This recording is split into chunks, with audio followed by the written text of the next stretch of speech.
Welcome to this explainer from the Foundry by Forge College. I am absolutely thrilled you're tuning in today. Look, we are crossing a massive bridge in your Web3 development journey right now. We're officially transitioning away from looking at abstract design patterns and moving straight into the concrete, hands-on planning required to actually build a modular smart contract system and do it without introducing disastrous bugs. So, let's jump right into it. But before we start sketching out our architecture, let's just get a quick lay of the land. We're currently navigating the Solidity and Ethereum Quest track. Now, in our previous module, we took a real deep dive into planning a Solana security audit. Today, we're pivoting back to Ethereum and EVM architecture for our Capstone module. Our current stop is all about planning and scope, which is perfectly going to set the stage for our next major milestone, which is actual module integration. Here's the roadmap for today's explainer. We're going to hit Capstone planning and scope, look at how to move from a matrix to actionable milestones, dive into advanced testing workflows, explore the blueprint mental model, and finally, make sure you are totally ready for implementation. Okay, Section 1, Planning and Scope, Capstone Preparation. Let's lay the foundation and define exactly what this capstone will entail. The big focus here is on a concept called integration execution. Now, I know that sounds like heavy corporate jargon, but the core idea is actually super practical. It's simply the methodical process of taking all those theoretical compatibility spreadsheets you've been staring at and converting them into a concrete, heavily tested schedule. Because, let's be real, theoretical spreadsheets don't compile and they definitely don't protect user funds. We need a rock-solid execution plan. Think about the difference between ad hoc building and blueprint building. Ad hoc building is what happens when you just kind of wing it in Web3. You're throwing unstructured code at a complex proxy wall, crossing your fingers, and just hoping it sticks. Spoiler alert, that usually ends in tears, drained funds, and some really awkward explanations to your community. We want to strictly contrast that chaos with blueprint building, where everything is deliberate, highly structured, and tied to auditable test checkpoints. Moving on to Section 2, Actionable Milestones, from matrix to milestones. Let's talk about transforming that massive compatibility matrix into something that won't totally overwhelm your development schedule. How exactly do we do that? Well, you start by breaking the entire system down into discrete, bite-sized modules. Think about things like access control, state storage, your upgradability layer. For every single one of these, you must assign explicit method signatures. Don't just generically say, oh, a transfer function. Specify it exactly. Like function transfer from, taking address from, address to, and UIT 256 amount, returning a Boolean. This acts as a locked-in contract between your modules. And finally, and this is literally the golden rule here, you have to tie every single milestone directly to an automated test. If it isn't tested, the milestone simply isn't done. Which brings us to the million-dollar question. How do we actually prevent those absolutely terrifying integration surprises right before you try wiring up your complex proxy layers?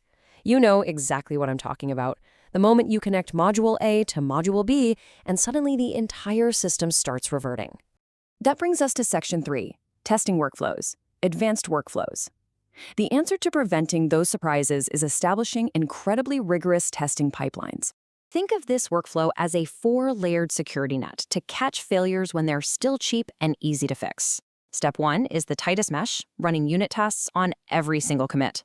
Step 2 widens the scope just a bit, integration tests validating cross-module calls on your feature branches.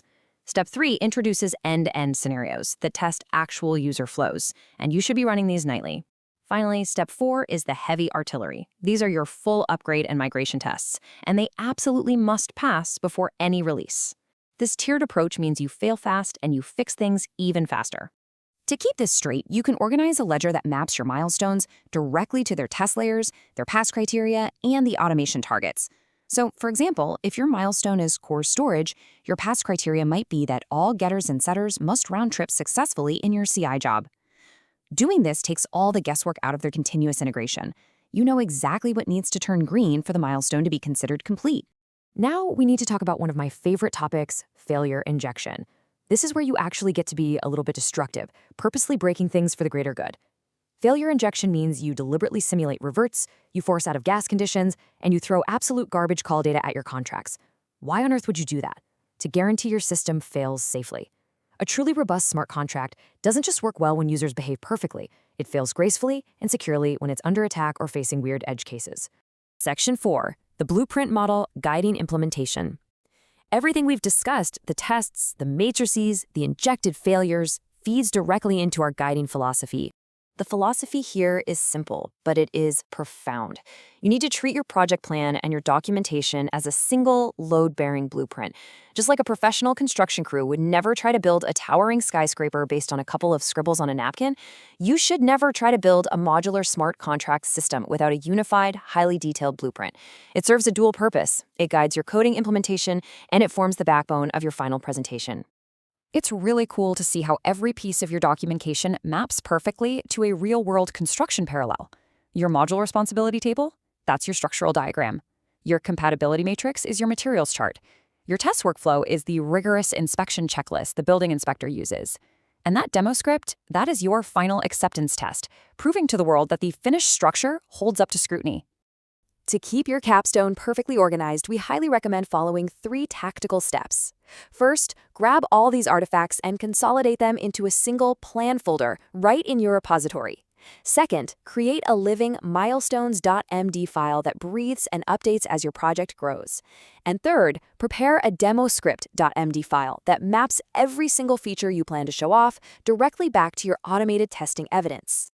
You might be wondering, why do we care so much about a demo script? Well, consider the alternative.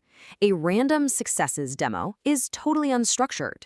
You're up there frantically clicking around live, praying to the demo gods that your code compiles and the network isn't congested. It's stressful. But a structured argument demo is methodical. You're using your test artifacts, CI links, and logs as undeniable hard evidence. It proves to reviewers that you didn't just get lucky, you engineered a real, verifiable solution. Which brings us to our final section, Section 5, Ready for Implementation. Let's make absolutely sure you're geared up to lay down some code. Before you even think about writing your first line of core logic, sear these 3 golden rules into your mind. Number 1, define your explicit interfaces early to avoid any ambiguity between your modules down the line. Number 2, schedule and automate your upgrade and migration tests early, especially if you're working with proxies. Please do not leave those for the end. And number 3, proudly use your test artifacts as undeniable evidence during your presentation. Show your work. So your next quest in this track is designing module integration and interfaces. But I've actually got a quick homework assignment for you before you dive into that. I want you to go back to your compatibility matrix and identify at least 3 concrete constraints or potential incompatibilities. Pin those down now. Those are going to be your anchor points for design decisions when you start defining your actual integration contracts. I'm going to leave you with this final vital thought. Thorough testing practices convert mere theoretical compatibility conclusions into executable proof. Before you write your next smart contract, ask yourself this. If your system integration fails tomorrow, will you have the executable proof to know exactly why, or will you just be guessing in the dark? Think about that for a minute. I really hope this explainer has helped structure your thinking today. For more deep dives into advanced smart contract development, be sure to visit forge.college to continue your learning journey. Keep building, keep testing, and I will see you in the next explainer.